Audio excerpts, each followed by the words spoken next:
সবাইকে নমস্কার। এখন আমি নতুন একটা সিলেবাস নিয়ে আলোচনা করব, সেটা হলো আইডিসি। যারা নতুন ফার্স্ট সেমিস্টার, সেকেন্ড সেমিস্টার কিংবা থার্ড সেমিস্টারে পড়াশুনো করছো, তাদের প্রত্যেককেই আইডিসি পড়তে হবে। এবার কেউ কেউ ফার্স্ট সেমিস্টারে একটা আইডিসি, সেকেন্ড সেমিস্টারে অন্য আইডিসি, থার্ড সেমিস্টারে অন্য আইডিসি, সবাইকেই রাখতে হয়। যারা সংস্কৃত সাবজেক্টকে আইডিসি রেখেছো, তাদের জন্য এই নতুন সিলেবাস ক্যালকাটা ইউনিভার্সিটি দিয়েছে। আগে একটা সিলেবাস ছিল, সেই সিলেবাস পরিবর্তিত হয়েছে, পরিবর্তন হয়ে নতুন সিলেবাস এসছে আইডিসি সংস্কৃতের। তাই তোমরা সিলেবাসটা দেখে নাও। দেখে নেওয়ার আগে তোমাদের গুরুত্বপূর্ণ কথা বলি যে তোমরা পুরো ভিডিওটা আমার কথাগুলো মন দিয়ে শুনবে, তাহলেই কিন্তু বুঝতে পারবে, নাহলে সিলেবাসটা কিন্তু বোঝা একটু অসুবিধা আছে। শুধু সিলেবাস নয়, কোনটা থেকে কত নাম্বার আসবে, নাম্বার ডিভিশনও এখানে দেওয়া আছে। তোমরা দেখে নাও কোনটা থেকে কত আসবে, আইডিসি কী, তার নতুন সিলেবাস কী। এখন আসি আইডিসি কি, ইন্টার ডিসিপ্লিনারি কোর্স। অর্থাৎ এই একটা কোর্স তোমাদের সবাইকেই পড়তে হয়। অনার্স এবং জেনারেল যে যে সাবজেক্টগুলো পড়বে সেইগুলো বাদ দিয়ে তোমাদের প্রথম 3টে সেমিস্টার আইডিসি বলে একটা নতুন পেপার পড়তে হয়। সেই আইডিসি পেপারে তোমরা যারা সংস্কৃত রেখেছো, সেই সংস্কৃতে কি পড়বে তাই নিয়ে আমার এখন ভিডিও। সিলেবাস কি, কোনটা থেকে কত নাম্বার আসবে। প্রথমে আসা যাক সিলেবাস কি। সিলেবাস দেখো, তোমরা দেখতে পাচ্ছ প্রথমেই এখানে আছে, দেখো সিলেবাস। ডান দিকে দেখো মেডিকেল সায়েন্স, ম্যাথামেটিক্স, আচ্ছা painting, astronomy, music and dance এবং আর্কিটেকচার। আবারও বলছি, এই যে সিলেবাসটা তোমরা দেখছো টোটাল 75 নম্বরের। ইউনিট 1-এ আছে মেডিকেল সায়েন্স এবং ম্যাথামেটিক্স, ইউনিট 2-তে আছে পেন্টিং এবং অ্যাস্ট্রোনমি, ইউনিট 3-তে আছে টিউটোরিয়াল থাকবে, মিউজিক অ্যান্ড ড্যান্স, আর্কিটেকচার। এইখানে তোমাদের ভালো করে তোমরা শুনে রাখো গুরুত্বপূর্ণ কথা, সেটা হলো যে মেডিকেল সায়েন্স অথবা ম্যাথামেটিক্স তোমাদের পড়তে হবে। 40 নাম্বার থাকবে, মেডিকেল সায়েন্স পড়বে অথবা তোমরা ম্যাথামেটিক্স পড়বে, দুটো তোমাদের পড়তে হবে না। আবার ইউনিট 2-তেও সেম, পেন্টিং পড়বে অথবা তোমরা অ্যাস্ট্রোনমি পড়বে, দুটোই তোমাদের পড়তে হবে না। আবার ইউনিট 3-তে টিউটোরিয়ালে মিউজিক অ্যান্ড ড্যান্স করতে পারো অথবা আর্কিটেকচার করতে পারো। বোঝা গেছে?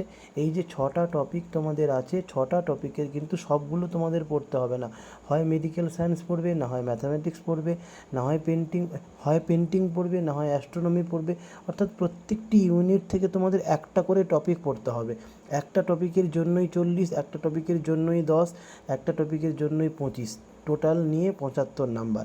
এইবার আসা যাক এই টপিকগুলো থেকে কেমন কেমন প্রশ্ন আসবে, কত নাম্বারের প্রশ্ন আসবে, 40টা কীভাবে ডিভাইড হবে। তার জন্য আসা যাক তোমাদের মোডালিটিজের ব্যাপারে আমি আসি। মোডালিটিসটা তোমরা দেখো, প্রথমেই দেখো নিচে দেখতে পাচ্ছ আইডিসি।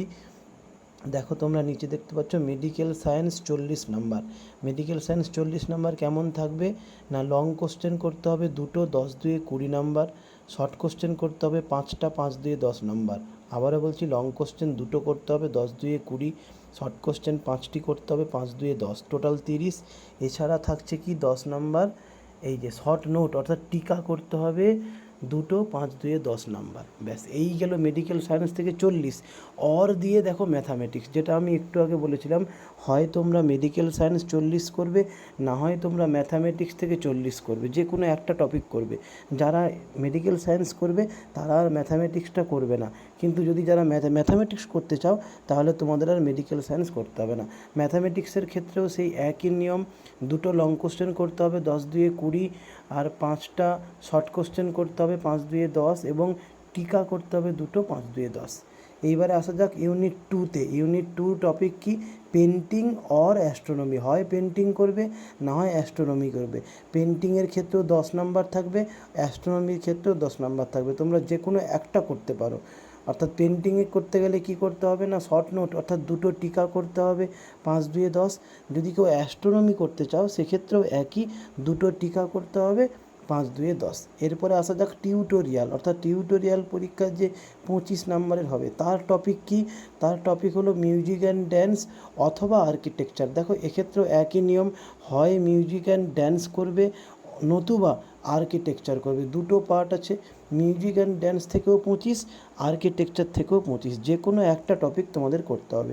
যদি মিউজিক অ্যান্ড ড্যান্স করো তাহলে কি করতে হবে, একটা long question 10 number, short question 5টা করতে হবে 5-2 10 নাম্বার, এবং শর্ট নোট অর্থাৎ টিকা করতে হবে একটা 5 নাম্বার।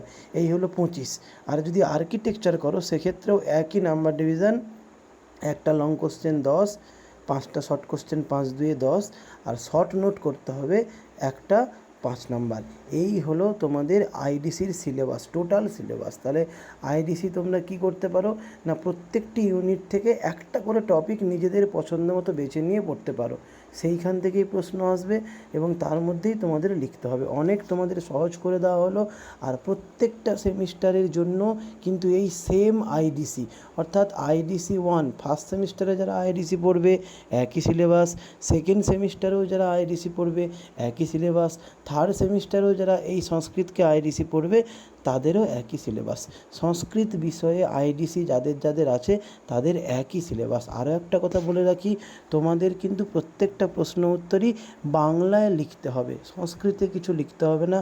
তাই সংস্কৃত আইডিসি নিয়ে পড়লে তোমাদের অনেক লাভ, তোমরা অনেক নাম্বার পেতে পারবে। যারা এখনও ভাবছো যে সংস্কৃতকে আইডিসি রাখবে কি না, তারা আমি বলবো তারা অবশ্যই রাখো, ভালো নাম্বার পাও। আর এইরকমই আরও অনেক ভিডিও পেতে আমার চ্যানেলটিকে অবশ্যই সাবস্ক্রাইব করো। আমি আসবো তোমাদের আরও অনেক এইরকম ভিডিও নিয়ে, কি পড়বে, কেন পড়বে, কীভাবে পড়বে। ভালো লাগলে অবশ্যই লাইক, শেয়ার, কমেন্ট করো।